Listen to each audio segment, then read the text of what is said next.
Hey, welcome to a new episode of Just Weebs. I'm Onimaru, and I'm here with Shocking, as usual. Hi, y'all. She looks a little unhappy, but I don't I'm know not why. looking unhappy. I'm because laughing. we're here for Shoujo Summer. Even though Shoujo Summer Adventures. this definitely is not going to be in summer when you watch it.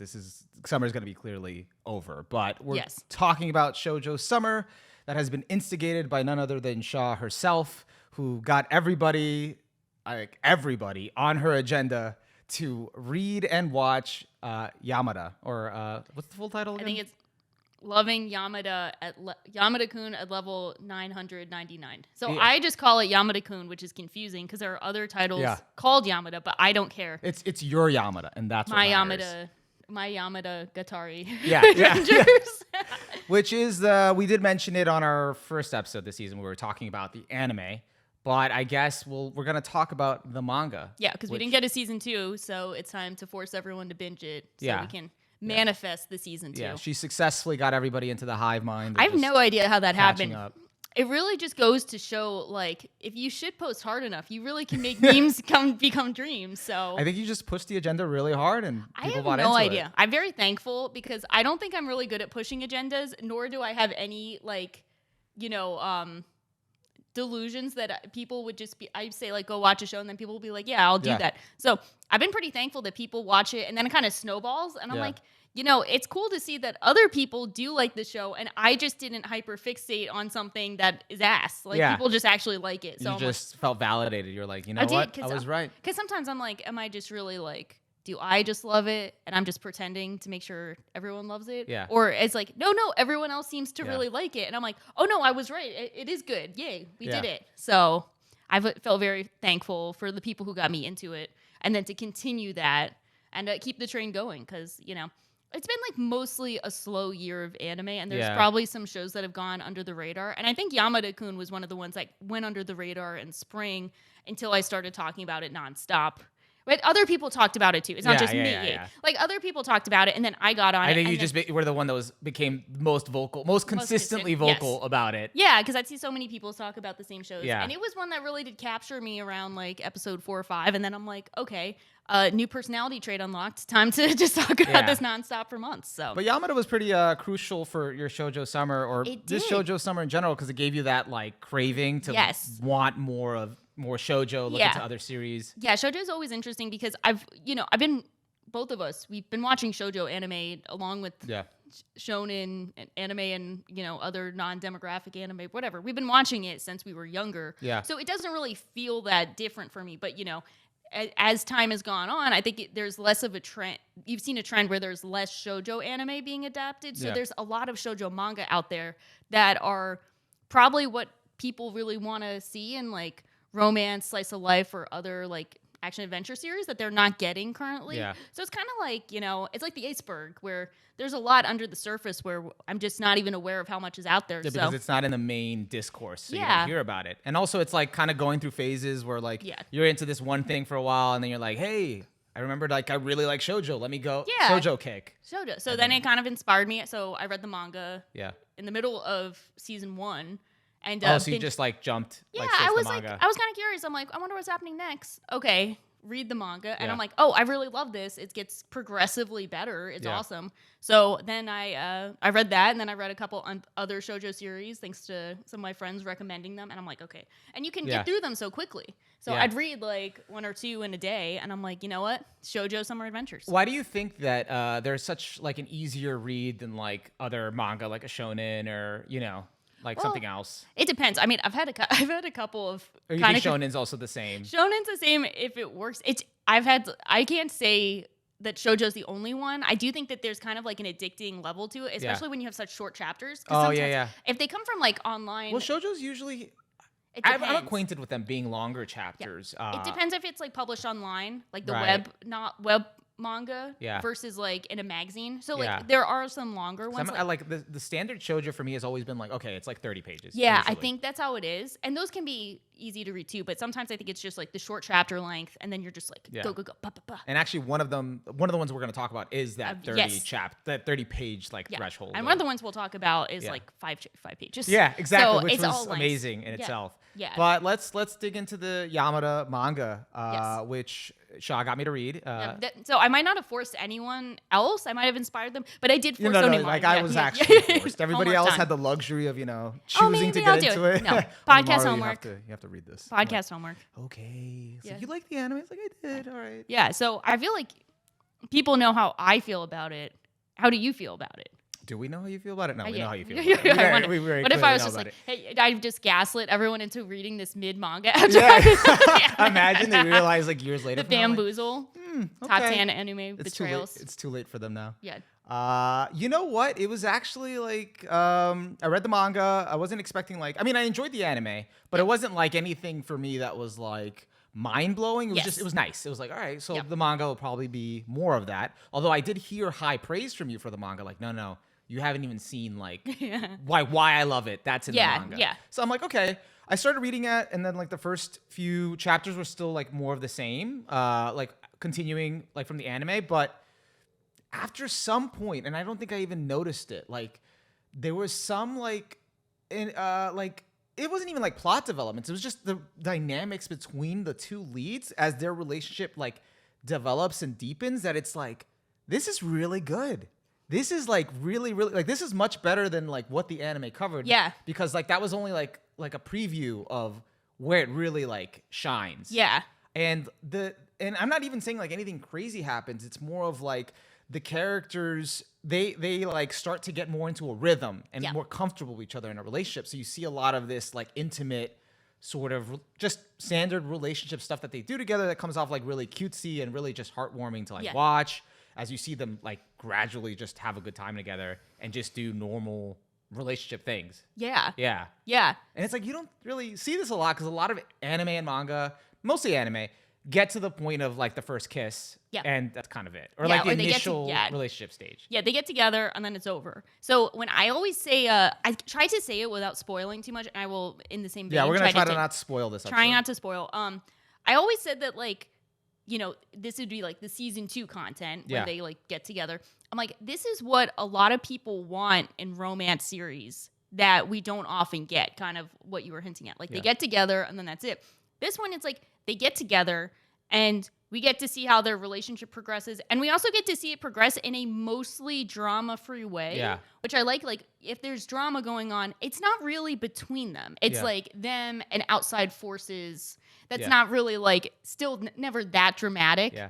But now that you spoke about drama, I got to bring up one thing, but I'm going to get to it. Yeah. I'm going to get to it. Yeah. But sorry, continue. So it's like they progress in a very like organic way. And there's not like contrived drama for them where you're like, oh, are they going to break up? Are they going to make it? Yeah. It's all like really small stuff. And they run into things and it's like, okay, and then they come like, talk about it and they overcome it and they understand where each other's coming from.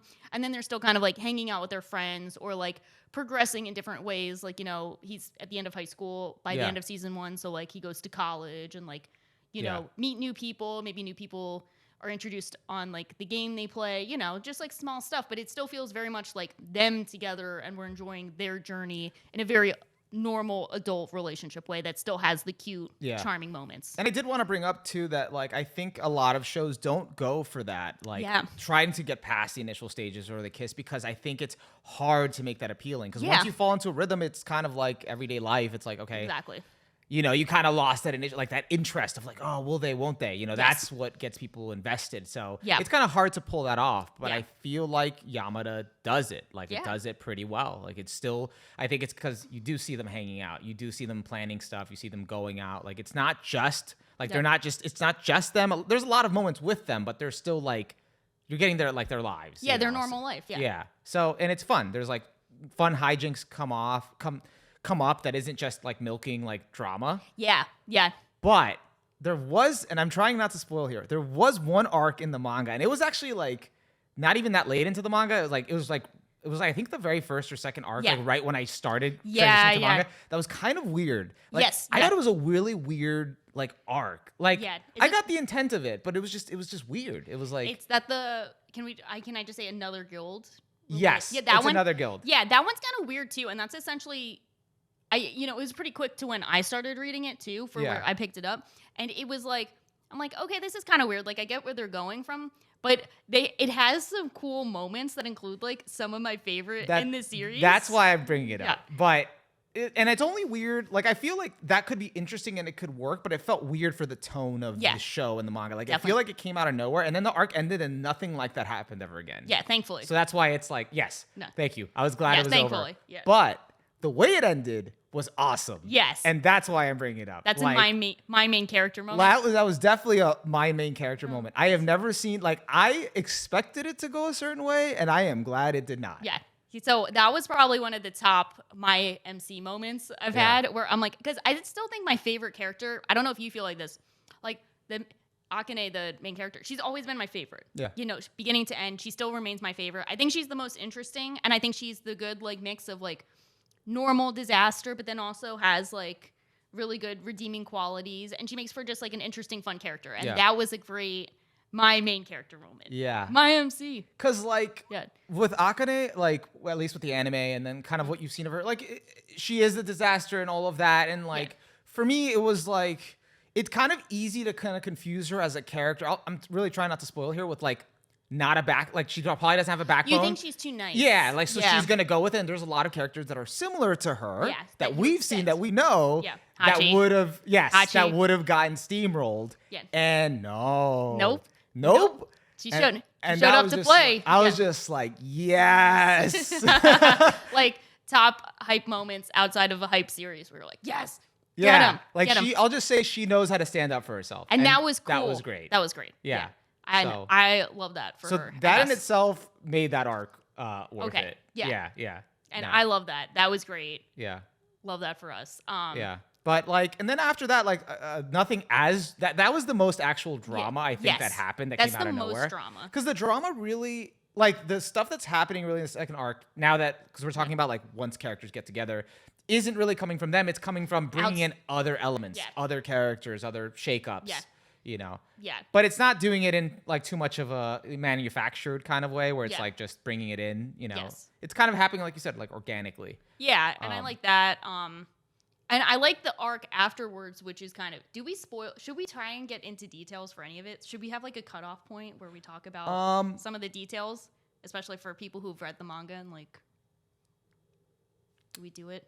Do we pull the trigger? How do you feel personally? Do you feel like you really want to talk about it? Yeah, I feel like some of the details are pretty interesting that we can't get into without like I feel like as long as we don't spoil any crucial points, we like kind of talk around it. Yeah. Like that, like the results of the conclusions of it, we should be fine. Yeah, I think that's fine. Okay. So that one, obviously, everyone knows what we're talking about. So the next arc, which I think is just like really funny as a premise, but also like I could see it working. The one where she like, she comes back after a holiday or something and realizes her new next door neighbor is trying to be a streamer.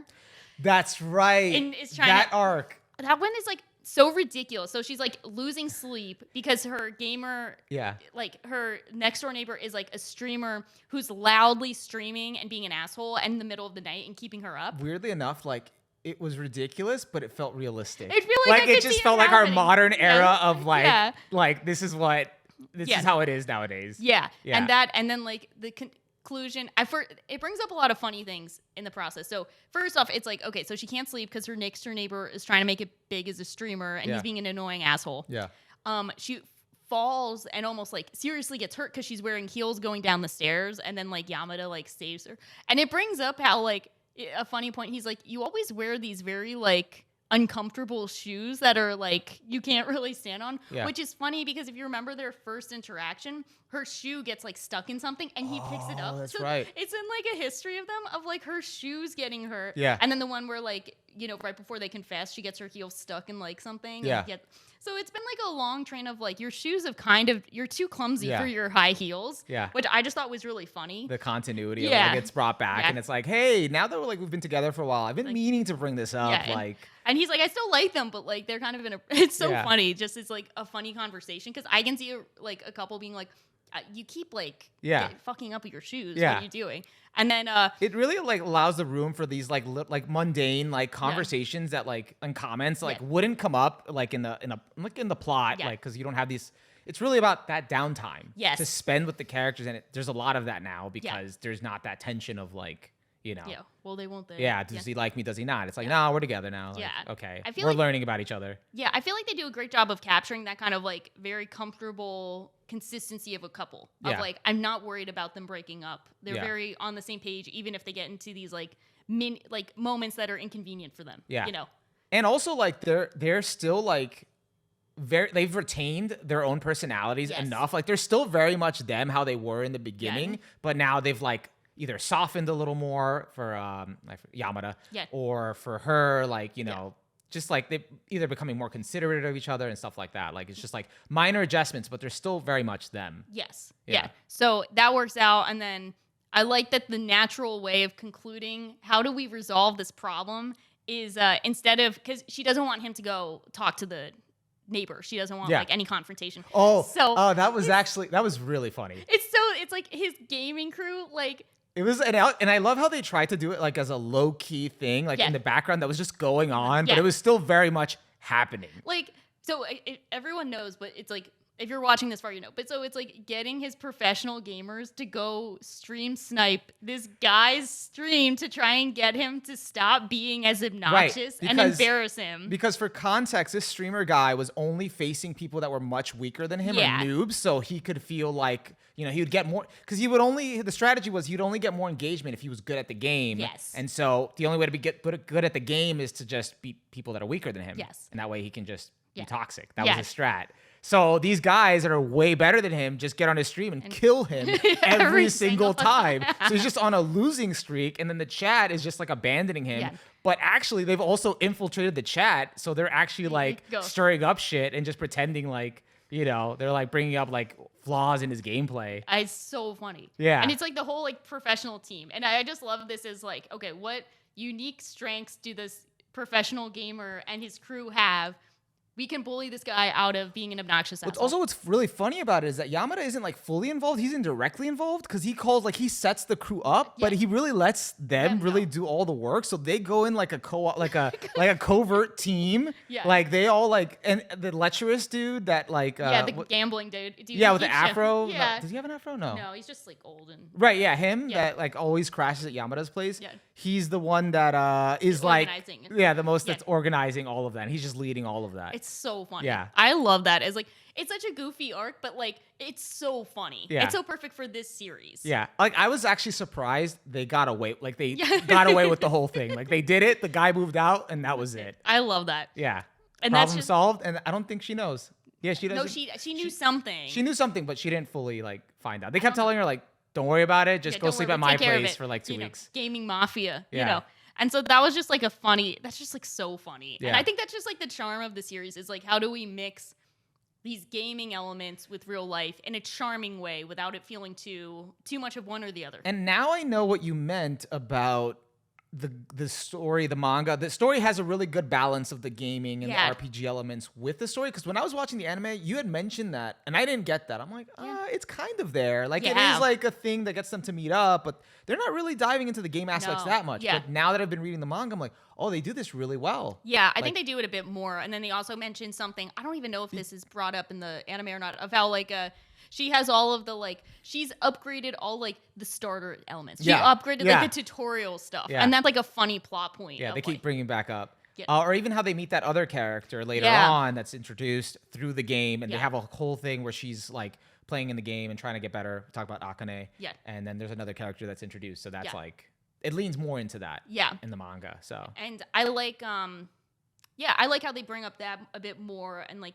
you know, bring up the crew again. Because I feel like they definitely could do a bit more focus on the side characters. Yeah. But at the same time, I'm also not, I don't know. I like that how they focus on them a lot. We never get sidetracked too much. I think they are, like, they try to a little bit, but I think they'll probably get more focus once they get into, like, a relationship or, like the side characters. Yes. Like, I think because there's potential there that they're, like, setting up in the background. They're setting it up, but we're not sure yet. So. Yeah.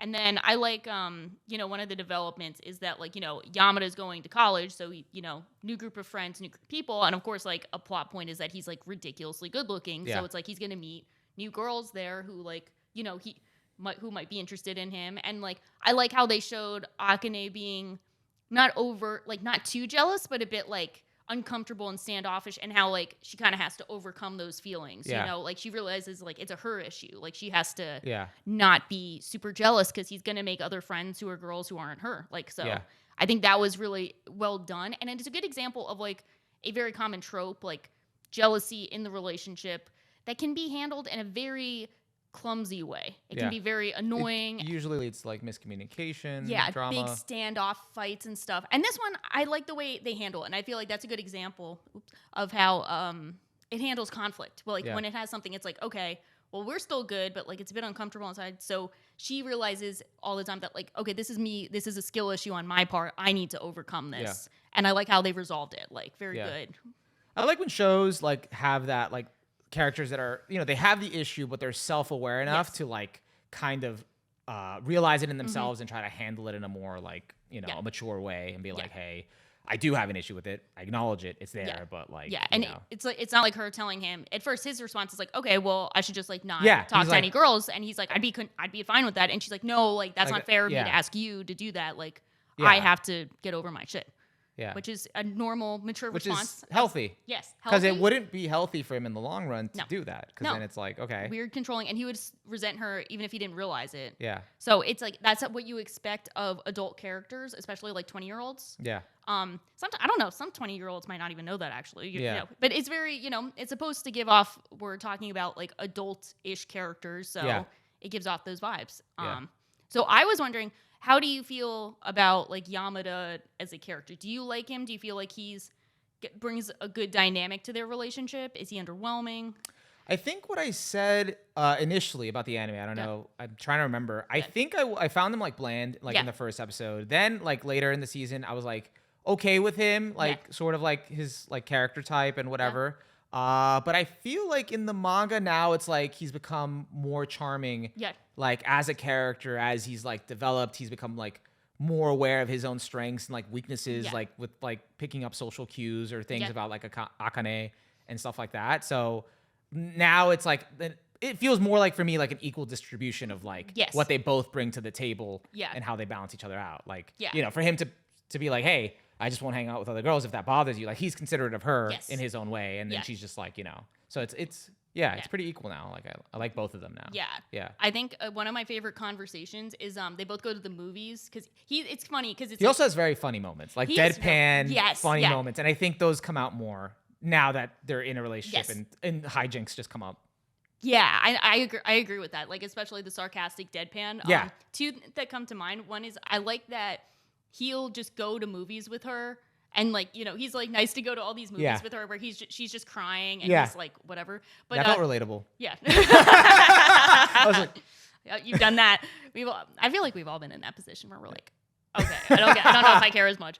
But so they're leaving the movie theater and two of the people from his high school recognize him and they're like recording him like on a date with her or something. And they're like commenting on how she looks or something. And this is just such a great like female moment that I feel like a lot of like women, maybe guys probably too on the other side can relate to, of like, you know, I'm dating someone who's like essentially considered out of my league. I'm glad that I'm dressed up as well as possible and people are getting it on camera. And the way she phrases it, she's like, I'm glad I, you know, work to look nice to go out for this. And he's like, you know, I don't really know what you're talking about. He's like, is it essentially he's like, I only get like 80% of what you're talking about. And he's like, you know, very specific phrases. And she's like, imagine it's kind of like you know, you're buffing before your video game, get the right armor. He's like, oh, I get it. And it's so funny because that's like a perfect moment. She has to speak his language. Yeah. And he like gets like, oh, because you know, he's like kind of detached from that stuff. He really gets it like in terms of the game. Yeah. Stuff. So it's like, that's a great And now moment. because she's part of that world too, she's played enough, she can break it down to that way. And that's a cute, nice exchange. Yeah, cute couple moment for like speaking each other's language. Yeah. Because sometimes like they don't get it. Like you wouldn't like understand their feelings about it. But the scene I was remembering was like there was a scene, that's what I confused it with in my head, where some other girls were filming him. I think. That's the same one. It's the same one? Yeah, and then they have to be like, stop filming me, which is really awkward. Right, because he felt uncomfortable with it, I think. Yeah, she was also like, they're recording us. That's kind of weird. Yeah. Which is like super weird. So it's good they did that. But it was also like, that was the same one. And then another really funny one that happens later on is when they meet the guy who joins their guild later, who's like a younger like high school guy who's the same age as Runa, I think. Right, that's the one I was talking about. Yeah, where they that introduced one. the new character. Yeah, because he was helping Akane out in the game. Yeah, and he had like a bit of a crush on Akane, Yeah. even though he knew that like she's older and like he's much younger. Yeah, he's his age. So he's like she's probably like 20 and he's like 15 or something, 14, 15. Yeah. So but they said. I like how that was handled, actually. Yeah. I like it too. It was good, and I like how like him and Runa like worked out whatever weird shit she has. Like, you know, they did good with that. Yeah. The one funny line is she's like, of course I wouldn't be into him. He's just a guy in high school. And then Yamada that's what I like how it was handled. Yamada was like, you're not a guy. Like you. Like, no, but that no. Well, because I don't know. No, Yamada said that to him, but when she goes to Yamada, it's like he's just like a kid in high school. He's like, I was a kid in high school. Right. Okay. There you go. It was so funny. Yeah. And that was almost like a wink and a nod to like, you know, I was a young, impressionable high schooler at some point. Of course, he was only like 2 years younger than her. But that's so funny. I took it as he got like the kid, like his like what she's doing is not helpful to him. When she like hugs him. And yes. He's like, come on, like he's like, what are you doing to him? Like this poor kid. Yeah, that's like, that was so. Like you're making it hard for him, but she didn't realize at all, and he's just like, come on. I like that Yamada was on his side. You know? I think this show does a good job of showing like, you know, like guy getting guy moments that girls would be oblivious to, and then girls getting girl moments that guys would be oblivious to. Yeah, that's a good way of putting it. It really nails those like small moments, and I think those make everyone feel like very cohesive as a cast, but also makes you feel like, okay, that's relatable. I've seen that. That's very authentic and organic. Yeah, like that's what a thing I like about now talking shoujo overall. Yes. I feel like what I appreciate about shoujo a lot, and I'm not saying that other manga or whatever don't do it, but I see it a lot in shoujo, is like you got a very like emotionally literate like moments that like where, you know, like it kind of delves into these small like kind of feelings or kind of like simple feelings or whatever that like you don't often see like being addressed, and it's like, or it's just very relatable, but you never like see it like, oh, that's not just me, you know? Yeah, like, okay. Not just me. They get it. Yeah.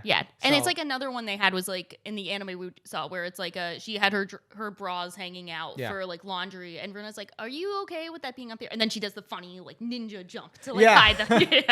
So like small stuff like that, and I think like emotionally literate is a good way of putting it. It's like, you know, it feels in tune with very grounded emotions that might seem like unnecessary in other types of series. Yeah. But the small details really do pull it all together. Yeah, because a lot of it here is about, it has the time to do this because it's all about the character interaction in the moments, and that's how like you kind of make it compelling.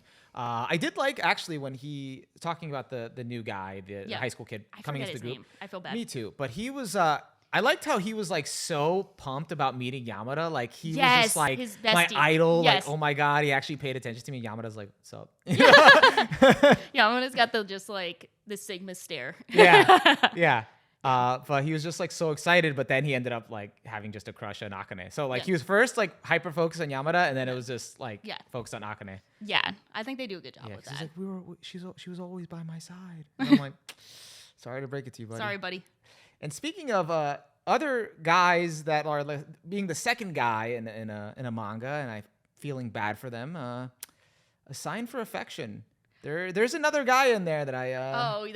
That's a good transition. That he does not have a snowball's chance in hell, and I feel so bad. You know, A Sign of Affection is interesting because when I think of Yamada, I think of it as like naturally got me into the shoujo manga game, but I think of it as kind of like the perfect like modern romance series for me in terms of like it has a lot of it's almost like response. I don't think it's intentional, but it's like it almost has a response to a lot of things that people kind of have grown tired of or want in romance series, and I feel like it's kind of answering that in a very grounded way. A Sign of Affection, I feel like, is a modern shoujo series, and that it takes a lot of shoujo tropes that I've come to know and love, and it's not necessarily like changing the game. It's just like changing them a bit, but you still see a lot of the same kinds of story beats. It does feel very traditional shoujo. Yes. And I couldn't put my finger on it with Yamada. I think you probably have like the actual like maybe examples in mind, but I do feel like Yamada does feel like more of that modern take. Yeah. A little like it's a little more, it feels more current, like less of the traditional. Yeah. It feels a little more untraditional shoujo, I guess. Like if you told me Yamada was not a shoujo, if you told me like Yamada is a josei or shoujo or nothing or something, I'd be like, yeah, I think it could fit into any of these boxes. But I feel like A Sign of Affection is like modern shoujo, like from the beginning, shoujo, and from the first chapter, you could tell it's this typical shoujo stuff, but it does have its own twist, but it does follow the beats. And I'm not saying shoujo in a derogatory way. I'm just saying a lot more of the tropes, art style, and kind of like emotional exploration feels a bit more in line with shoujo that I'm like familiar with, if that makes sense. Yeah, I think that makes sense. Also, I was gonna say that Yamada, even though this isn't really about the content itself, I do feel like I was saying before, I'm used to the shoujos being like 30 pages or like these like long chapters, long bi-weekly, monthly chapters. Yamada's only like 9 to 18 pages. Like I was surprised by how short and digestible the chapters are, which fits the tone of Yamada. Like fits like the content. Like it's just supposed to be just like casual, like their daily life sort of thing. Yeah, and it's kind of like, I feel like it's easy to binge. It was like cracked night. I was like, and then we turned to A Sign of Affection, which is getting an anime next. Oh, really? Next I winter. Didn't know that. Oh, I'm ready. It looks good. Yeah, see, we're prepared. Like, we did the homework ahead of time. I didn't even watch I didn't know it was coming out, but does it look good? It looks pretty good. Yeah, it was a short trailer. Because the art in the manga is pretty good. The art is really good. I like how soft it is. It almost feels like a watercolor. I agree with that. Yeah, and it's very, very soft. Is a good way of putting it. Soft, and not necessarily like super fluffy, but I just feel like very soft, almost like snow. Like yes, and they actually do talk about snow. Yeah, they talk. Yeah. It fits it's soft in the sense that it fits the really the main character and kind of her worldview and her kind of like, she's not fragile, but like she's she I don't know, like I wouldn't say like she's not fragile, she's not soft, but it's tough call. Very gentle. She's precious. She's precious like snow. There you go. There you go. Yeah. She's a snow angel. Yeah. There we go. Yeah, and she's likened to that a lot. Yeah. So. And it's really cool because I only knew going into it, I didn't know much. I knew that this was a very like popular, well-acclaimed shoujo series from modern stuff. Like people have been waiting for it to get an anime for a while. And I didn't know anything. All I heard was the title, and Shaw was just like, read it. So I have no context. So what did you think in general? So like I went in blind. I didn't look up synopsis. It was just cool. Yeah. So I was just like, okay, she said to read this. She said. Pretty good. She said to read this. It's good. And I'm like, okay, I'm going to read it. And I read it like a while back. It was like one of the first things I did after I finished Yamada. Yeah. So I caught up to Yamada. I read it. And I mean, it hooked me from the first chapter. And I think I could actually probably pinpoint what's really interesting about it. Besides that, it's like, it felt like I was reading like a silent voice, but like its own manga. I used to call it a silent voice, no bully, adult, no angst edition. Yeah. Actual like, gets the love happy story ending. she deserves kind of manga. manga. So like this is nice because it like you don't, besides a silent voice, besides that one instance like in anime, you don't really get a lot of stories surrounded based on like a deaf character. Yeah. And so what makes A Sign of Affection so interesting, I think part of its appeal to me, is the internal dialogue. Yeah. You get so much of it, like seeing her like worldview, her thoughts, how much it means to her being like a deaf person and being in like her shoes. Yep. Kind of how different people approach her or talk to her or see her. And how when someone that doesn't treat her the usual way, how much that like means. Yes, definitely. So that like really is both heartwarming and also like kind of gets you to see like the impact it kind of has on her life and gets invested. So. And one of the cool details is like sometimes when they'll have her like lip reading someone is they'll have the letters go like the word or letter backwards to show when she's like not fully reading it correctly, and it puts you in the same boat of like, okay, what did they say? At first I was like, what did and it's like, oh, that's she couldn't understand it the first time, and then it corrects it. It's like, oh, okay. And that's such a great like small detail of like taking advantage of the medium to show your point of view, her point of view, and you're immersed in it because you're like, wait a minute, I'm in the same boat of almost getting it but not completely. And it's super cool when stories do that because like not that like and it's one of those things like you don't know you need it until you actually get it, because like stories have such a great way of putting you in another person's shoes that you'd never understand in your life because you're not in their shoes. You don't know what they how they live, but then when you read them like in a manga, you're able to like gain such a familiarity with it that it's just, I don't know. It's really interesting. Yeah. Yeah. And I think it was really cool. It very like you're really able to empathize a lot better. Yeah. And I think it's an interesting juxtaposition of not only having her be, like hearing impaired, so like limited communication, but he's into like studying languages and traveling and seeing all sorts of languages. So it kind of makes sense that he would organically be interested in like sign language because he's already trying to learn so many different languages. Yeah.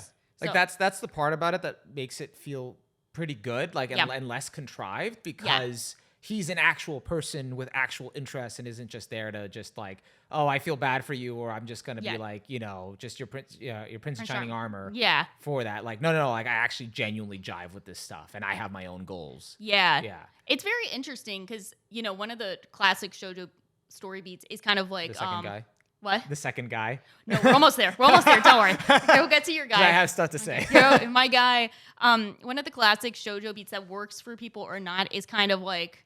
You have the framing of it's like, you know, underappreciated girl, super sought after guy. Yeah. He sees something in her that not everyone else sees. And a story can be made or broken based on how compelling his reason is for seeking her out and being like, you're the chosen one. Because real quick, he is the stereotypical, like fully like 10 out of 10. Hot guy. Just a Ken guy. He's just Ken. No, he's more than Ken. Yeah, he's enough. He's more than Ken. Yeah, So like as soon as I saw him, I'm like, yeah, there of course. We know what that is. Yeah. And it's like, so he has I'd say like very few overt flaws, even still when you catch up, you're like I guess him traveling around. Kind of perfect. He kind of is. Like I can't even really think of one off the bat. He still feels pretty normal, but like I can't. But he always has like the right thing to say. He kind of, you know. Especially in the recent stuff where like am I allowed to spoil or is it too soon?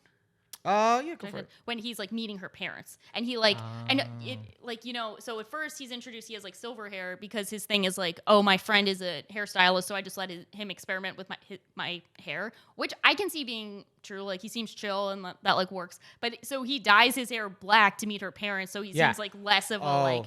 Yeah. So that's kind of something. I mean, it wasn't bad. It was just like he went in. He did, and you know what's funny is I thought I saw like. Future chapters, and it's like I just saw her with a guy with black hair. I'm like, did she get with the second guy? Yeah. And I'm like, oh no, it's just him. He just dyed his hair. Like, okay, he is the second guy. He's everything.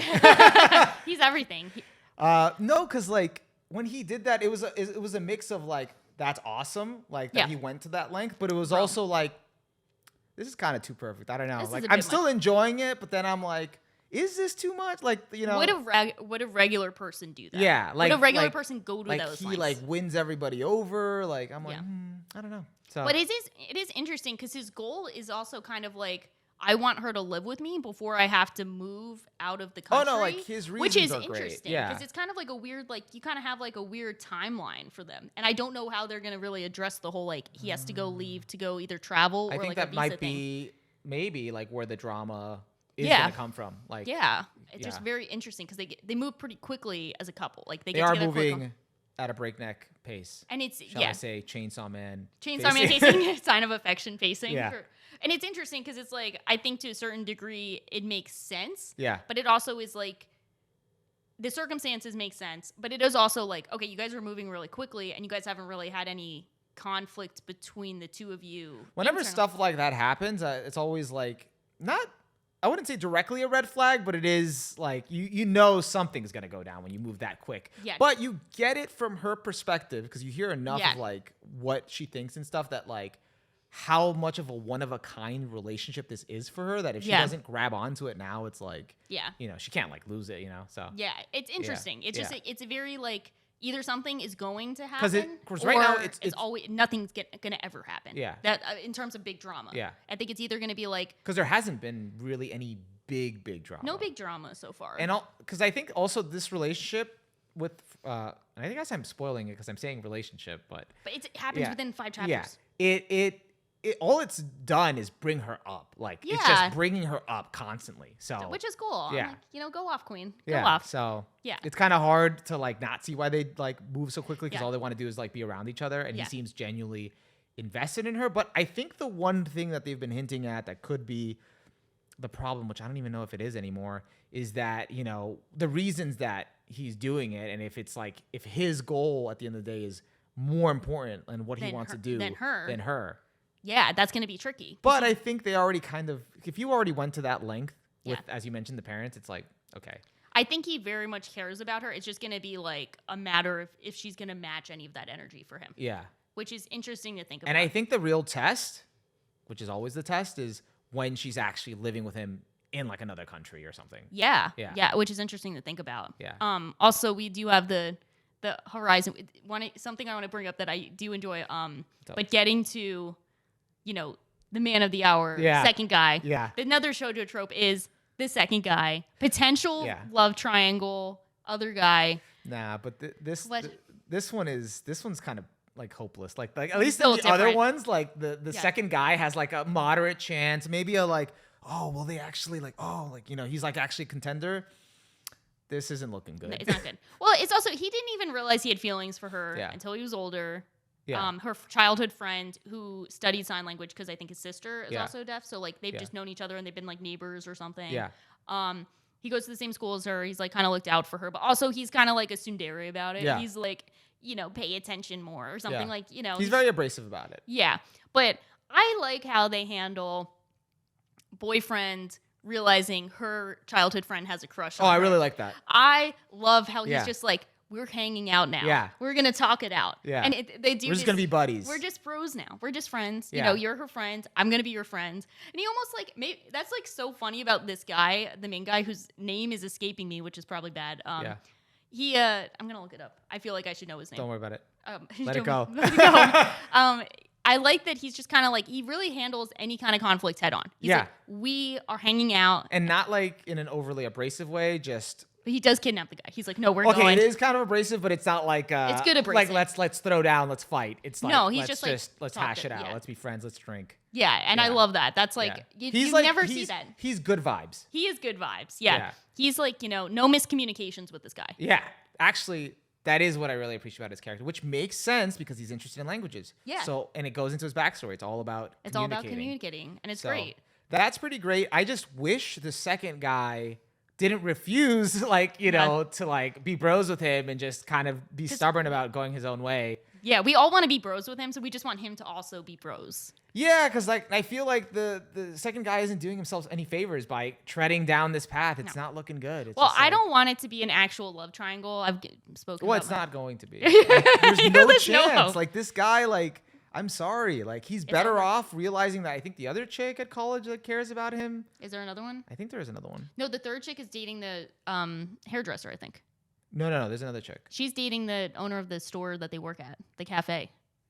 No, that's her friend. Oh, there's another chick. There's another chick that they showed briefly that like told him like, why are you always I don't know, like hung up on whatever or maybe okay. I don't know. There was like some other chick. I don't know. It's just sad. But either way, it's like because it's kind of like too late for him, and I know he's like he sees them moving so fast, and he's worried, and there's just like nothing he can do. What was kind of a really cool moment that I appreciated from a like storytelling point of view is when he's like, what do I do? And his friends are like, well, yes, you can wait for them to break up or you could move on. And it's like, that is probably the most real advice I've heard in any romance series ever. But then they encourage him to wait it out. Yeah, well, that's bad. But that was and that's why I'm like surprised they're actually the story's gonna take it all the way with him, and it's like he should have just moved on. No, just move on. Like, but he might. Maybe he will. Maybe he won't. It's like Reo and Nagi all over again. That's like no. Oh my gosh. But I like the advice. If only they stuck with it. But it's a really it's good advice because it's like very realistic. It's just like, but it's also interesting how they do. The comparison between how he sees the main girl versus how the other guy treated her, which is like he kind of sees her like being like deaf, like kind of as like he feels pity for her. Yeah, he has to like protect her, even if it's unintentionally. Yes, where the other guy doesn't treat her that way or see her that way. And that's why fundamentally it's never going to work because he doesn't view her as an equal while the other guy does. Yeah. And that's why it's just not gonna. Yeah. It's not gonna fly. Like the other guy is like, oh, it's just something we work around, you know. Yeah. Versus this guy, I'm like, no, it's something that's impeding you, and that's you got to protect yourself, and yeah. So it's not. He's got no shot. It's not in the stars. It's not in the stars. In other shows, sure. Here, they stacked the deck against him. Yeah, I mean, he never had a shot. He didn't. But which I'm fine with because I like the main couple. Yeah. Do you think it's more because they give him sufficient screen time, so it's like I gotta witness this. Like, I gotta witness this guy flailing. Like I wanted to witness him just like moving on, doing his own thing, but then we wouldn't have the little drama that we need for the story. Yeah. So it's definitely it definitely works, but poor guy. Do you think the show? I mean, it's not a show yet. Do you think the manga lacks too much conflict? Because I see some criticism of it being a bit too like cookie cutter, kind of like what we were talking about, and with previous series of like lacking conflict, lacking any kind of. I don't think it's too cookie cutter because I was still able to, with what it was doing, I was still able to be invested because I felt like at least there were real characters enough. Yes, yeah. That like with goals and stuff, and we had her internal monologue and see them developing and seeing how they have an influence on each other. That gave me something to like feel like, okay, these are like real people. They're kind of getting together. They're kind of moving a little fast, but like there's something here to keep it going. The moment where like I started kind of realizing like, okay, maybe things are going off too much without a hitch is the whole parents thing. Yeah. Because it was like, all right, this is a little like, I'm glad this worked out this way. I'm glad, Yeah. But it's a little too perfect. Yeah. It's a little too like, okay, like everything's going off just peachy. And it's yeah. And it's an interesting mix of like, so it seems like it'll be an issue. And then he just goes and hangs out with people. I guess it's waiting for the other shoe to drop. I'm waiting for some shoe to drop, but I'm not sure what it's going to be. Because it feels like it's, because again, it keeps reminding you, oh, they're kind of moving quick. They kind of got together already. They're already living together. It's like, okay, what's going to happen? Where is the shoe going to drop? But what do you think? I think so. I think it works too. I think it'll be interesting to see as it progresses if it'll be a kind of series where like outside the relationship will provide conflicts that they work together internally, or if they will have any kind of personal failings that will impact each other. Because so far, I can't really think of any personal flaws they have. Like her biggest obstacle, of course, is being hearing impaired. So like, but that's not a character flaw. No, it's not. It's just, But that's what I'm really curious about, and I hope that that's what it's leading to is the challenges of living together in another country where he's kind of like, he knows what he wants to do, but she just wants to be with him. And she's going to be trying to keep up with him. And I'm not saying he's going to be like, oh, because of your limitations, you can't. Like, he's not going to blame her or anything. But it's going to present those challenges where it's like, she's not in her comfort zone. She doesn't have the support of her parents. And it's like, okay, how will this, like, affect the relationship? Yeah. Because I can't see that being easy. Yeah. I wonder what they'll do. Because that seems like because, like, she's going to be removed from a support network. So, like, it's going to be him and just her. So. Yeah. And I wonder if it's, like, she'll finally go outside of her comfort zone fully, and it'll be maybe a scary experience, or like what it's going to be. Because I feel like the message that you would want is to be like, no, go out and explore, see the world. It's not going to be like, actually tone it down. Actually stop traveling. Yeah, no, I don't think that should be the message, but I do think there should be like a realistic, like, okay. A realistic challenge. Like, you're living with your parents still, like, there's definitely, by moving this fast and doing this, there's definitely going to be a real world, like, challenge to just kind of the actual living together. Because it's also like there is like a whole romance aspect that is like can be had before you have the challenges, but once the real world challenges set in, it's like, okay, it's not just romance, you also need money. Yeah, that's true. That's when real life kicks in. You're like, no, damn it. So yeah, I think that's I think that's accurate too. That'd be like an interesting exploration at least. Yeah. And so I think it'll be either that or it ends. Yeah. Like, I feel like, okay, if they move to another country and they don't have challenges, then it should end at that point. Can you imagine that's the story? That's just it? Maybe. Could you? Would that feel like a fulfilling story to you? I mean, they already dropped the title. They already said a sign of affection. Once they drop the title, that's it. Yeah, it's all over. It's 3/4 of the way there. Yeah, right. So it's like, we're done. What was that story? It was a sign of affection. They signed affection, and now it's done. It's over. So I don't know. I'm curious to see where it goes. But so far, like, I did enjoy like what they've done, and it's an interesting perspective. I think this is also a good example of kind of like, I'm thinking of just like shoujo perceptions and stuff. I feel like a lot of the big complaints that people have had for shoujo romances is a lot of stuff that happened in like, 90s, early 2000s shoujo series, where it's kind of like they take too long to get together. There's a lot of miscommunications, a lot of like, annoying drama. And I feel like this is a good model of how like a lot of modern shoujos, they get together quickly, they develop, but they're together. There's no ifs, ands, or buts. Like, it's very firmly confirmed they're together. And then it's kind of like goes from there, and they try to work out miscommunications very quickly. Like, this is kind of the new model. So I think shoujo has been adapting to modern expectations and how people want these series to go. Yeah. And I think this is a good example of like how they've progressed, because I've seen this with other series here and there. Because it could be like a Yamada, like once they get together, they're already together, but once they like actually like are living together and doing their thing, maybe that's where it really picks up, and that's where like it really gets into the exploration part, like of what we're experiencing now with Yamada. Yeah. Or not. I mean, I do remember, and it's not a shoujo. It's I think it was a shonen romance. Kimi no Iru Machi, which I read like years ago by Seo Koji. He also did what is that show? He did the show called Fuka, but he did another one. I forgot. He did something else. Something else with people performing, right? He does a lot of slice of life shows. Okay. Like, so it's like slice of life, like kind of romance shows. And that show had like a big like drama, like huge fucking clusterfuck of like a drama arc that went up to like chapter 70. Like it was like, will they, won't they? She's in love with this guy. She's gonna go with this guy. They're not gonna get together. He's in love with her. Whatever. Till like chapter 70, and then after that, the two characters got together, and then that was it. Till like chapter 300. Like it was just their daily lives. And it was like good. No, I hated it. I mean, if you liked it, but I hated it. So like there was just like nothing. Like it was just like. So would you say the drama part beforehand was better? Yes. Than it gave it something. You know, it was like, oh my God, like what the heck, like what's going on? But at least it was some momentum. Mm-hmm. After that, it just like.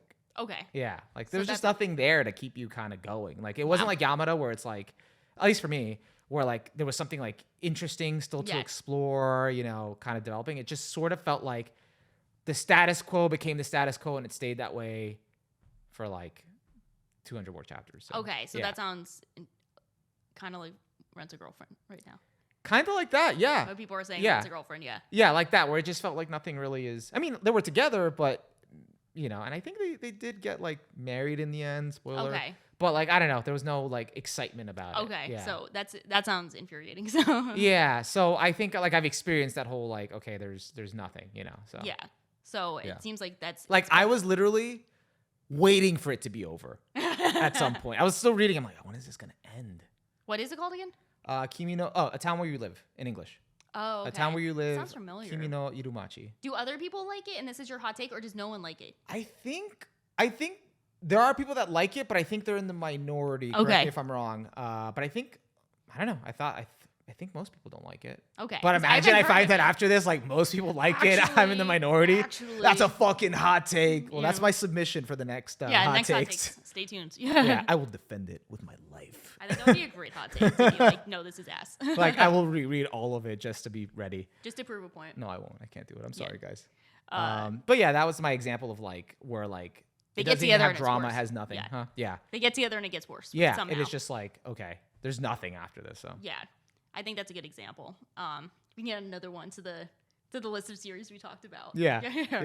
But yeah, I think it's interesting to see the new trends because I've read like a few other shoujo series in my shoujo summer that I didn't have you read for homework because I don't have much to say on them. But I think they reinforce the tropes that have changed. So those were like the shoujos that didn't like that you kind of read, but they didn't make the cut of like recommendation level. Yeah, I wouldn't have much to say about it, and I don't know if you'd have much to say about it. Was it like, were they like... They're fine, they were cookie fun. Cutter, more on the cookie cutter side? Were they more of like just comfort food, where I felt like, okay, they fill a gap of what I was looking for, but it wasn't anything to write home about. So it's actually kind of all of the above, but mostly I think what actually the thing is I don't think they have enough chapters yet for a full opinion. A Sign of Affection, we're at least in like the late 20s. Yeah, it's already like by chapter 45 or something. So is it by 45? Yeah. Wow. Okay. I think Is it more? Okay. So, it's around there. Yes, you're right. Yeah. Yeah. So so it's around chapter 45. Like Yamada's in the 90s. Yeah. And it's shorter chapters, but like these series have fully progressed to the point where I feel like I know what they're gonna go for, or like I know what they're going. You can get more of the vision. You get the gist. These ones are in the like late teens, early 20s, and they're not like super long chapters. So like, I'm trying to think of the names of them. That's a good sign. Yeah. I know the name of one is which I read and enjoyed, but it's a bit too superficial to me. It's like Love is More Than a Pretty Face, where it's like this one girl's thing is she's like loves guys who have pretty faces, and so she gets like super like flustered. So she's like dating some guy who's like this school like idol essentially, and like it's supposed to be like, oh, she loves him more than his appearance, but like her quirk is that she loves guys who have like cute faces. So it's like she gets really flustered whenever she sees someone with having a cute face, and I'm like, I'm very enthralled right now. Yeah, you're like so you can see. Good thing I didn't make you read it, huh? Yeah. But it's I'm tough. so thankful. It's just so tough because it's like the whole premise is supposed to be about not being superficial, but like her character quirk is she's superficial. So I'm like, it's really undermining itself. It's like, what are you trying to go for? I don't. I'm very like, confused. why are you praying to a panty? And yeah. If she did that, I would not be surprised. She's kind of like on that wavelength of like weird, like okay, kind of weird. Yeah. So that one is like, that was like fine. It's cute. It's not like, it's whatever. It's like, junk food. It's junk food. Junk food. So it's fine, but it's not, I don't have anything to say about it. Yeah. Because I'm like, I think it's kind of undermining it. The other one I read, I think I like it. It's just. I think I like it. Well, it's got like 15 chapters. Okay. That's the one where I'm like, okay, there's barely any chapters. Are we talking like short chapters or like the standard like? I think it's short long chapters. Okay. I think they're like online. What is the stupid name? It's like My Cutie, something. My Super Cutie or something. What's it about?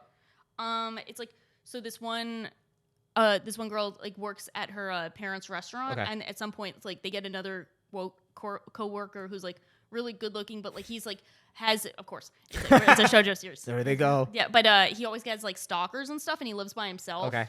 I'm interested. So like he's really standoffish, but then like they get together, and like she's pretty cool actually. I like her. She's like very, she'll stand up for herself. Nice. It's cool, and then she's like stands up for him and like stands up for people. So it's cool. Like, and they get together pretty early on, but it is looking like we have a love triangle on the horizon. Yes, I guess. So second guy. But But I don't know if the second guy is as compelling as our sign of affection second guy. But you mean he's more compelling? No, I think he's. Well, I don't know. It's a toss up. I mean, it's a low bar. It's a low bar, but it's it's. I heard actually people hate that guy from Sign of Affection. They do. Yeah, because he's getting in the way of the ship. I'm looking up the name of this show. I need to look at it. I don't know. I think it's like something about like the way he treats her. Oh, because he's being like a dick about stuff. It's like, yeah, he's just kind of whatever. I'm not rooting for him. But yeah, like whatever. I don't mind him. I get where he's coming from. I just know he doesn't have a chance. So it's like, bye bye. Sad. Let me see it. Okay, did I put it here? Okay, what is this? I knew cute was in the title. You're My Cutie. That's the name of it. I liked my title more. My Super Cutie or something. It works. It sounds like a magical girl title, to be honest. It does kind of. It sounded like Cutie Honeys. Yeah, Cutie Honey or something. So that one's cute, but it's, we haven't had that much to go for. So like, okay. That one is genuinely to be determined. The other one just seems kind of like junk food. So okay. I do not think they were required reading for a podcast. Unlike, I think our last one, which I'm not even sure if it's technically a shoujo, but it is a cool romance series. Yeah.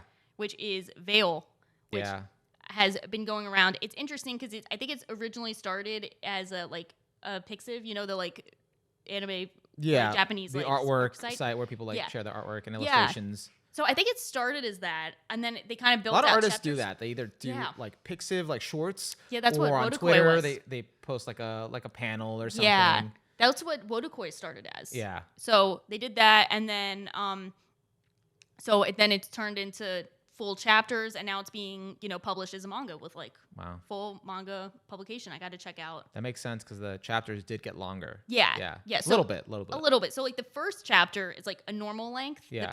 The prelude or whatever. Yeah. It's like a good like 20 pages. Then it's like 5-page chapters. Yeah. And it's got a cool art style. Like sometimes 3 pages, but like 5, it's 3. really short. And I'm like, it just leaves me wanting more. It feels more like a few illustrations put together sometimes than like a chapter. Yeah, it's like very much vignettes of like. Yes, actually, perfect way of putting it. I was thinking it's vignettes into the characters' lives. So it's essentially in like a early 1900s European town. I think it's Russia. Is it Russia? Yeah. Okay, I can see that. Yeah, because you find out the main characters' names later on, and then there's a few other giveaways like the food they eat or something. Yeah. It's Russia. Yeah, and it's full in color, and it's a romantic relationship between a blind young woman. And I didn't realize she was blind until maybe 4 or 5, like 6, a few chapters in. Yeah, because they say she can't see. Yeah, or they have like a very romantic way of phrasing. Yeah, and a police officer and she ends up working like at the police station. So I think she lives with him, or at least in his like because she's a runaway. Yeah, she ran away from her family. And he finds her in chapter 0. I think he finds her wandering the streets. Yeah, and he's gonna take her back to her parents or whatever, Yeah, and then she doesn't want to, and then I think that's when he offers her the job of the police thing. And I don't know if it's implied because a lot of it is like it doesn't have a lot of explanation. It sort of just throws you in the next chapters and you see them like living together. So I think it's implied that like he also like gave her a place to stay. Yeah. But they're not in a relationship. It's very interesting. It's very like almost relationship. Yeah. Like they almost as the author put that I read somewhere, it's like a veil in between them. They said it's not friendship or love. It's somewhere like in between. Like a veil has been lifted over them, and it tickles them, but they don't notice. Something like that. So it's like a weird because like the manga or whatever is like very like all these vignettes are like heavily intimate moments between them. So they have like this high level of like physical intimacy. But is like it's not fully committed because it's all like flirtation. Yeah. And it's all like disguised in like the wordplay, the banter, the language. So it comes off like very like sexually charged but while still being innocent. Yeah, exactly. Like no confirmation of like if they're together or if they're like actually intimate, but it'll be like playing around as if they are. Yeah.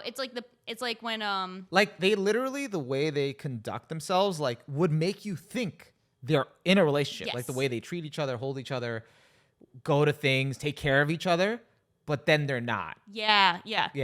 Because like it's like they have these feelings, and I think they both know they have these feelings, but they're not fully ready to like either acknowledge them or admit them to each other. Yeah, exactly. Yeah.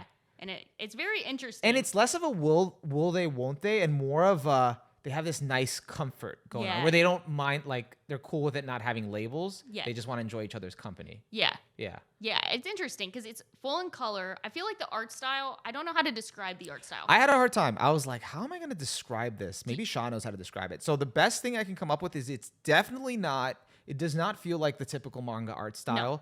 It feels more of like a Western style. Like it feels, you know what it feels like?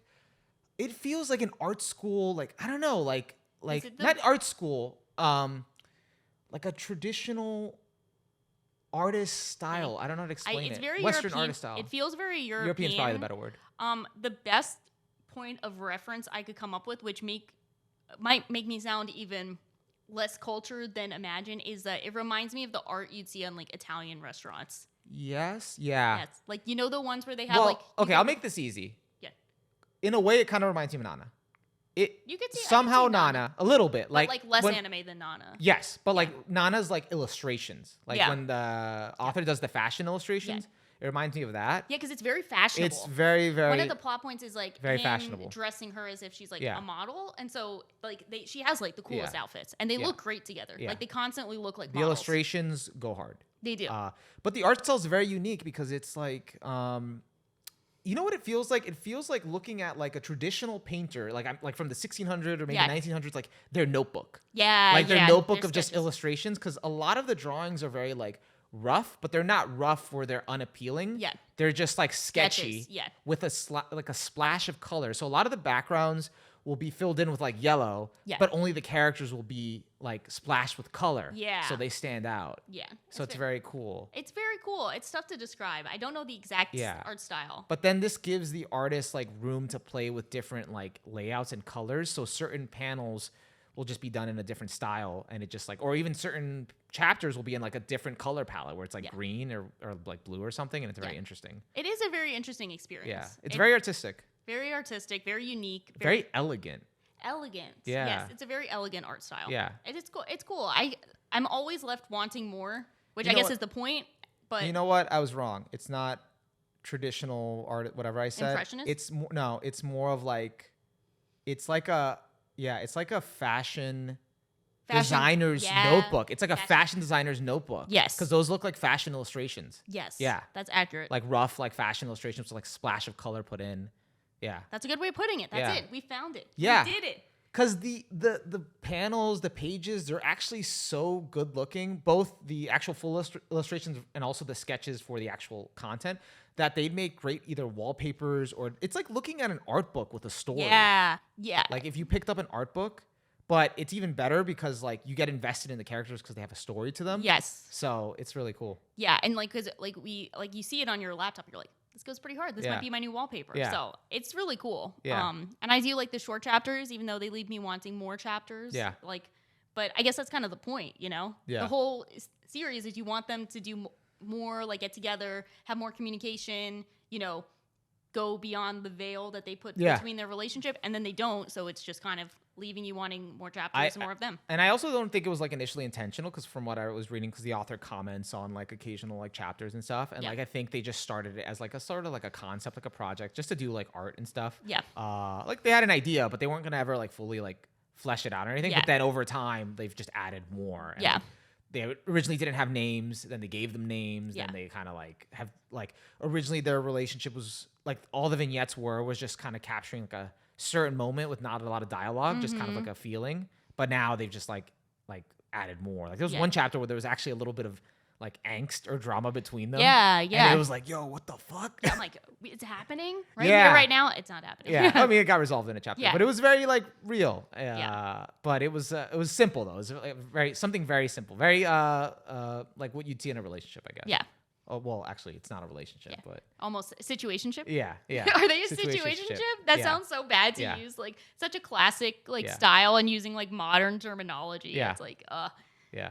But no, it's really cool. So did you like that one too? Yeah, I did. I wasn't like into it at first because I wasn't into the vignette like style, like because I was a little lost. Yeah, me too. So I wasn't sure, like, all right, you know, I'll read this, but I'm like, I'm not sure if like I can like kind of catch up because I don't know kind of where to latch onto. Yeah. And then after I'm like, all right, let me just keep going. And then as I kept going, I'm like, oh, this is like really nice. So it's just a different experience. Definitely. So I liked it. Yeah. It's very unique. It's a cool read. And it's such low commitment because the chapters are like 5 pages. Yeah. And then once you kind of get like the feel for their weirdly not relationship and like what's kind of going on, then it's like, okay, this is kind of nice. And just like getting like the whole how they express like their intimacy for each other and all the flirtation and all that's going on. It's like, it's nice. It's nice. Yeah. Very nice. Yeah. Captures like an even different side to relationships. So yeah. So I feel like, it's, required reading. Yeah. Didn't go too bad this time. I definitely feel like you put me like on a literature like crash course, like but for shoujo. Like you gave me a little bit of everything. Like, all right, like we'll go for the modern, we'll go for a traditional shoujo here with Sign of Affection, and now we're gonna go for the artsy. Yeah. I don't even know if it's just shoujo, but it counts. It's shoujo summer. Shoujo say, Shoujo say summer. Yeah. But it's cool. It's cool. So I don't know. It was cool to read a lot of these, and like even the ones we've referenced where we're like, okay, whatever. Yeah. It's cool to see like this is what the modern scene is looking like. Yeah. For better or worse. And I think it's mostly better. I think I like all of the series we read, and it's a bit refreshing. What did you think of Veil actually? Like I really like Veil, but I do. It's almost like I like Veil. I just want more of it. Yeah. I'm in the same boat where I'm like, at first I'm like, is that only 5 pages? And it's like it takes a while for me to like really warm up to them, but when I do, it's like I do just want more of them. So like I could keep reading it like all day. I just want more chapters. Yeah. And that's probably the best thing I could say is like, just give me more. And it really helps that the characters really do look great in the different designs and the different clothes that they give to them. So it's like it always gives you like something to look at. So they have a great dynamic and great chemistry. So I think they work really well. Yeah. So I'm rooting for him. Me too. I was like trying to catch up quickly. I'm like, are they going to get together? Or are we still going to be doing this? So will they, won't they? And it's like, yep, we're going to still keep doing this. But they're progressively have gotten a little bit more open. It's just gradual. And I think that's not its aim. It's just sort of kind of letting it be its own thing. So yeah, that's cool. Yeah. So that's kind of it, right? Shoujo summer. Anything else that you, any anime shoujo that? I did actually. That's a good point. So I finished the first season of Kimi ni Todoke. Oh, okay. I remember I watched the anime a long time ago, and then I started reading the manga. I got pretty far, and then I dropped off, and I never finished it. So I'm acquainted with it. And it wasn't like I dropped it. I just kind of forgot. Yeah, there's a difference between voluntarily dropping and just forgetting to keep going. I was into it. I was enjoying it. I just sort of stopped, and I never got back on it. So did you enjoy it? Yeah, so I got to see season 2, but I really like season 1. I think this is like a very comfy, I really like the characters. It looks great. I'm not surprised, but it has a very distinct like visual identity. Yeah.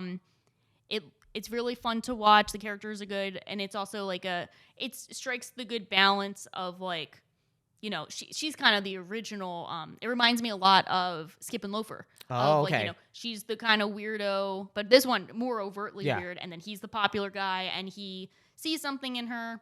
It's like she has a great smile, and then he realizes, he knows she's more than just like, creepy. Yeah, overtly weird because they literally call her the girl from the ring. Yeah, because she looks like the girl from the ring. Yeah. And so they're like more than her being the girl from the ring, and then she makes good friends. She starts getting along with her class more. And as a comparison, and I really don't remember it as much, but from the little I remember her characterization, because she's also kind of like the meek girl, like like similar to the girl from My Happy Marriage, but hers, although she doesn't have the sad, like intense backstory as the other girl, it is still sort of the same character type. Her characterization and her growth is more compelling. Yeah, she's very quirky, but she's also very heartfelt too. So it's an interesting mix of like both of the characters have this kind of like this is more than I deserve, or I don't deserve it. But she quickly kind of like, I think, starts to expect more. And, you know, I think she's easier to root for. And she has such a unique thing of like, she just looks spooky, but is inherently funny. And like, you know, not spooky. She's just a really nice person. So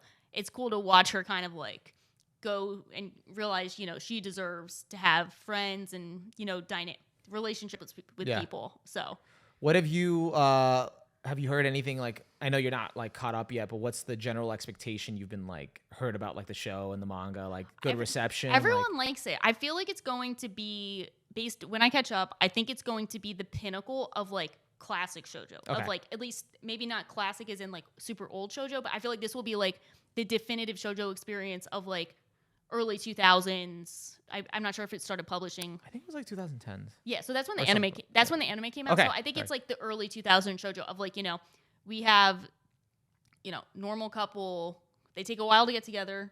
When they get together, then we get full-fledged development for them in the manga because they're not going to adapt the whole thing. So it'll be like a nice mix of, you know, this is what, when people think of like peak shoujo, this is what they think of. Yeah. And, you know, and probably the, I guess, least problematic way, even though I can 100% tell that they're going to have the one friend get together with the weird coach dude. I can just see the writing on the wall for that because they keep having the weird like banter dynamic, and I'm like, I know what you're doing. I understand. So, you know, you can't have them all, but I'm like, okay, hey, whatever. Man, that's part of what makes classic shoujo. Classic shoujo. Classic. It wouldn't be classic without some weird age gap in some capacity. But I'm like, I've coped through it. I don't care. It's fine. Yeah. But I am also rooting for the side couple of her friend who's like the jock. Okay. With the Rue. What's his name? Yeah, the other guy. I barely remember. So it's like the baseball guy, and like her friend had the crush on his older brher, but naturally his older brother is like older and getting engaged, and that's not the age gap romance we're gonna explore. So it's like her and the her friend will probably get together eventually. Yeah. But, you know, but I will be there. I will be there no matter what. I'm rooting for them. Yeah. It ended, right? It ended a while ago. Yeah. Okay, yeah. So you got the full manga. I will. Yeah. And I expect it to be really good. But it was funny. They had like the usual Twitter post going around of like, you can only keep 2 romances, and it was like, you know, got like Kaguya Nana, Kimi ni Todoke, Origairu, Bunny Girl. I think it had Toradora, July and April, 2 other ones. I don't care. I don't remember them, and I don't care to remember them. Yeah.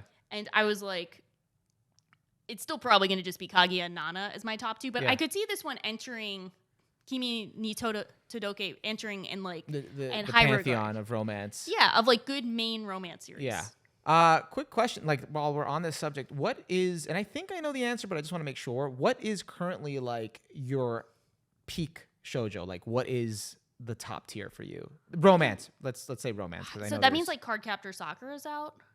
Yes, I had to do that because I felt like it would just be Cardcaptor Sakura. Yeah. Well, Cardcaptor Sakura is also like... It means Cardcaptor Sakura has a romance to it, but it's not the focus. Girl. I picked Cardcaptor Sakura as like the peak magical girl series. Yeah. So I think it's different. So that's why I'm like, I'll just go with shoujo romance. I'm going to go with Nana. I think Nana has to kind of be it. And I don't know if anything will replace Nana because it's such a unique experience. Yeah.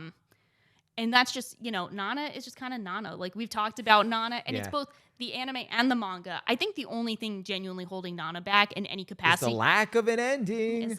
Which is Please sad. Come back. Please come back. I know like she's had some health issues, so it's like we're understanding, but it's like that's pretty much the only thing holding it back for me is not knowing how it ends. Yeah. But it's such a unique experience. Hypothetical. What if Nana had a bad ending? I don't even know if it could have a bad ending. Do you think so? Like, do you think you'd take any ending? Like, do you think like a bad ending would still not do as much damage to it as it currently having no ending does? I'm trying to imagine what a bad ending would be because we've already gone through so much shit in this manga. All right, bad ending. Ready? Yeah. Here we go. Toji comes out, shoots Hachi in the head, shoots Nan in the head. They both die instantly, and that's it. Who? Toji. Toji, yeah. Toji from Jujutsu Kaisen. He comes back. Shoots both of them in the head. That's it.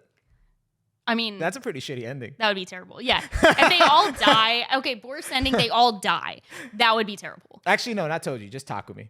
Yeah, I could see Takumi going. Does he even care enough to kill everyone? He would he's not even pressed enough. He's checked out. He's checked out. But because it's one of those weird series where we kind of get an insight to the ending because a lot of it is flashback. So we already kind of know or could imagine what the ending would be. So I don't know. I think if we assume there's no terrible ending, I think, it could end. It ends and we're good. Yeah. But I mean, even now, as it stands, it's still good even without an ending. So yeah, still really good. Still really good. So I think that's my top. Is that your top? Yeah, I think so. But I can. Because I was trying to think of more when I asked that, I was trying to think of more classic shoujo, that fit the okay, they get together, they end up together happily ever after, and what would be the top for that? But Nana still is a romance, and it doesn't have an ending. So it's definitely not a happy classic in terms of the tropes. It's not a classic shoujo. I'm trying to think of a classic shoujo. So I guess let's change that to that question. So aside from Nana and aside from romance, what's a classic shoujo? Would it be Kimi no Todoke? I feel like Kimi no Todoke is a good classic. I feel like Fruits Basket is probably people's mental image for a lot of things, and that's a good pick. I think that's a good pick. I didn't read the manga for it, but we have a full anime adaptation. Yeah, you have the full adaptation, which is more than you can say for most shoujo series, and I do think that sets it apart because we have the full story, very digestible, very easy to watch, and you're like, okay, you watch this, and you're like, I understand classic shoujo and all the tropes of people get together. They develop, and we have a lot of focus on. I'm also including manga though. I'm including I know, manga. But manga. I never read Kare Kano. Oh yeah, I never read it. Heard good things. I heard so the anime is great, but it doesn't end. It doesn't. No, and have the full story. I heard some one thing in the Kare Kano manga that I was like, it's a bit too classic shoujo, if you know what I mean. Too classic. Too classic, and it's I heard that, and it makes me do I want to keep reading this? I don't know. But I think the anime is great. It was some of the best direction ever because Ano directed it. Yeah. I would recommend that to everyone. One day. Yeah, so that'll be cool if you ever check it out. One series I've read that probably falls into the did not age well category is I watched the anime and read the manga for My Little Monster.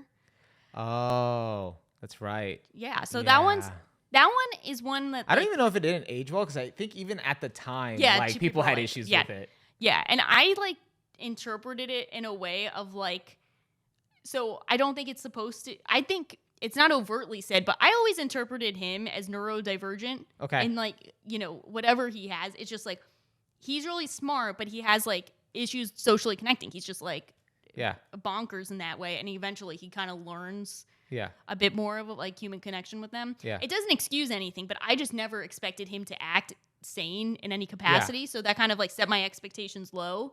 But I like how the manga turns things out, and the manga had a nice ending. So I read the whole manga too. Yeah. So did you like it too? I didn't have an issue with it. So and I think it's because I also didn't really take him seriously. And it also it was mainly the relationship, but there was also other relationships going on. So it was they were just one piece out of everything going on. So that's one of the few series where it's my favorite character is a side character. It's the side friend they had who was her thing was oh, I'm cute, and no one wants to be my friend because I'm cute. Yeah. And then their other friend had to be maybe you're also a pain in the ass sometimes. Maybe that's the thing. Maybe you should get over yourself. Maybe you need a reality check. And it was deeper than that, but her character growth I thought was really cool. Yeah, because I think by the end of it, I kind of wanted to see where the main characters went, but they were also kind of set from the beginning. Yeah. So it was sort of okay. It was also just seeing how everything played out for everyone else. So yeah, I had a good time with it. Yeah, so that one's cool too, but that's also a bit more in the That's definitely not a classic shoujo. Yeah, what are you thinking? Do you have other ones on deck?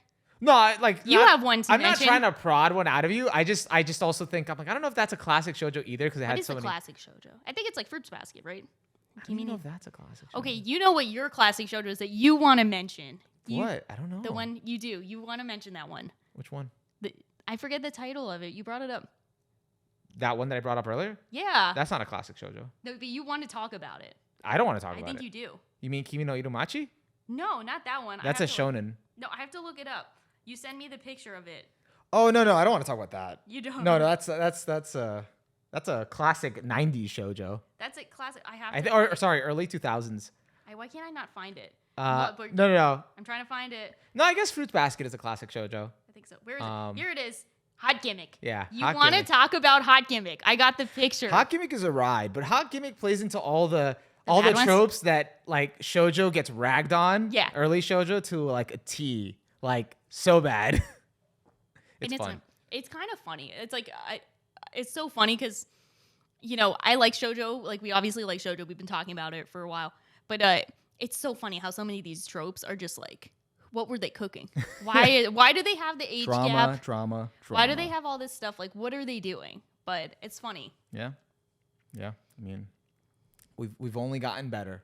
And now we're on, now we're on Yamada. So yeah, I think I like Yamada a lot for like my go-to of like my favorite like romance series I'm following. I think that'll be it. Like that's right now the top. Probably, yeah. Yeah, at least it's still going, so. Exactly. Still got more I'm having fun peeking in on it. Yeah, I don't know where it's going to like lead to because it's really like just kind of their everyday life. So I don't see how it would end or like where it would get to, but I guess marriage. Yeah. I don't know what else. My happy marriage. Yeah. Or maybe all the characters get together and you follow all of that, so. Yeah, and we'll have to see how the sales go. I think that's what ends up driving this stuff. Yeah. What is your top one? Top one for me for like just in general for shoujo? I guess so, yeah. I guess Nana. Yeah, Nana. Well, yeah. Yeah. I mean, like, it's not surprising. I'm trying to like remember. Like Nana's currently like pretty up there. Because if we're including anime and manga, yeah, no, I don't really remember. I mean, I guess Fruits Basket's one of them. Yeah. Fruits Basket, Nana. I don't think there's been anything like recent that I would put like in the top. It's all like more older stuff. Yeah. Just because like we've said, I don't think there's been like a lot of anime. Yeah, they haven't come out for it. Maybe we're back in the Renaissance. Yeah. Isn't no, Rakugo is a josei, right? Yeah. Okay, I still gotta watch that. Yeah, that and Chihaya Furu is a josei. Because josei have gotten more adaptations. A little more than shoujo, or is it the other way around? I think it's still shoujo, but it's just like not as much in general. Yeah. I think a lot of the romance series we're seeing are either shonen, seinen that feel like they could be shoujo or josei, or they're just like they're from an online, web novel that doesn't have a specific demographic. But I think it's also that aside from the ones that you recommended to me recently to read, I actually haven't read or watched shoujo, I think, in a long time. It's been a long while. And actually saying that, I remembered what is one of my favorites, even though it's not finished yet, and I probably won't like it when I catch up because I heard some shit recently, but Yona of the Dawn. Oh, Yona, but I have to I was hearing some shit, and I'm like, I try not to spoil myself, but some people are unhappy, and I'm like, okay, I don't know if I want to catch up. But is it like, does it seem like it's unhappy in a way where they could just be being fussy, or like? No. Plot related unhappy. Because there's two types of unhappy. It's like character related. No. Anything but that. A development. Yeah. I don't know what it is, but I will catch up. Yeah. I just want to know the tea. I heard a lot of what the fucks. Can't believe they did this. It's like I need to know the tea on this stuff. Half the time, like I only know the basics. And for me, that also means a lot because like one of the great things about Yona is the cast. Yeah. So like it's a really good cast. So if anything like kind of don't fuck with it. Don't like fuck shook that up. It's like, yo, what the hell? No, I really enjoyed Yona the Dawn, so I'd put that up there. Okay, gladly. I'm excited. Even though it's not over, so and maybe now it's ruined. I don't know. I don't know. Hopefully not. I don't know anything, but I'm rooting for. You got to get on it. I'm gonna do it. Okay, well that'll be part 2. Yeah, I think it's up to like 240 now, like chapter 240. Are those like the long ass like 30-page chapters? I think so. Yeah, they're standard. I'm like 100 chapters behind. It's been a long time. Yeah, it's been a while. So that's also. So who's the ship you're rooting for? Because I know that. Oh, the main ship. Yeah, is that the? I mean, it's there from day one. Mm-hmm. Like it's always been there. Their ship is like a really will they won't they. It is. Yeah, for like the majority of it. Okay. But it's compelling. Their artwork is like makes me stan the series without having started it. Yeah. I'm like, no, I don't care. Yeah. I stand. You gotta watch it. Or read it. I ship. Yeah. Yeah. I'm on it. I'm gonna probably do both because I like being I like watching the series and then having the voice actors in my head and then reading it. Yeah. Maybe Shoujo November, Shoujo Fall. Shoujo September. Shoujo September. If I can catch up enough. Yona, we'll do that one that you were telling me about that only has 15 chapters. Yeah, that one, yeah. You can watch Kari Kano. Actually, I do need to get on that. It's only It's only one, like 24 It's just been one of those, like, I've been meaning to get to, but just, like, there's nothing really, like, that's, like, been making me urgently get to it. I just never got around to it, so. Yeah, that makes sense. But I've heard, hey, the highest praise for a romance show, so. Very good series. Yeah. Very good. But, yeah, that's kind of, like, about all we got for, like, Shoujo Summer. Shoujo Summer. And Shoujo Summer's almost over. Yeah, and then it's time for Shoujo September. Shoujo September. I think that's maybe too soon. Well, and like this will be released probably in Shoujo September. Yeah, yeah. But I mean to catch up to Yona. I don't know. Yeah, you're like I can do that in a fucking really depends. night. It really depends because this year has been the master of like, you know, I've had some binges this year. I did the math. You had some tears. Where I did like Blue Lock. I binged like 120 chapters in like a couple days. Then Jujutsu Kaisen, I did like over 150 in like 2 days. Yeah, which kind of insane. Like I'm not counting even the shoujo ones, but like I've been on some like some bullshit of like just binging, and it's like, you know, I need to get some sleep. I should not be doing this. Let's prioritize that healthy sleep schedule, and then we'll get back into it. Never. You're not gonna do it. You're just like, man. Fuck sleep. I don't need that. I'm just a weeb. Let's go. Fuck sleep. We're just weeps. We're just weebing out. All right. Well, with that, I think we're going to conclude Shoujo Summer and this episode. Thanks for tuning in. If you liked it, please leave a like. Recommend some shoujo for us. Recommend some shoujo, some next level shoujo to read if there's anything good out there. Or even an anime, if there's any anime that we have like that's gone under our radar that we should check out. Yeah. Let us know what's your favorite shoujo in the comments, and subscribe if you haven't already. Besides all of that, those are just the shoujo we like and what we think, because after all, what do we know? We're just weebs. You're not going to say it. You're just not going to say it. You're just going to leave me in the dust. I was thinking of a pun to make. I just went too fast. I was thinking of a pun, and my pun was so bad that I could only help by shutting up. Do you want to say it now? We're just and I can't. I can't do it. Include it. I'll just have blackmail. No, it was gonna be like we're just shoujo, but and then I was gonna say, are we just shoujo? Or then I'm like, no, I can't do it. I'm gonna just shut up. That's why this all happened in like 0.2 seconds. It's like when you have those like inner. I should have just slowed down that. We're just weebs. Just weebs. Should we redo it? Should no. We just end it at me looking at you, just disappointed, just waiting for you to pass the ball. Fuck it, we ball. Fuck it. We're just weebs. We're just weebs. We're just weebs. I'm very disappointed in you.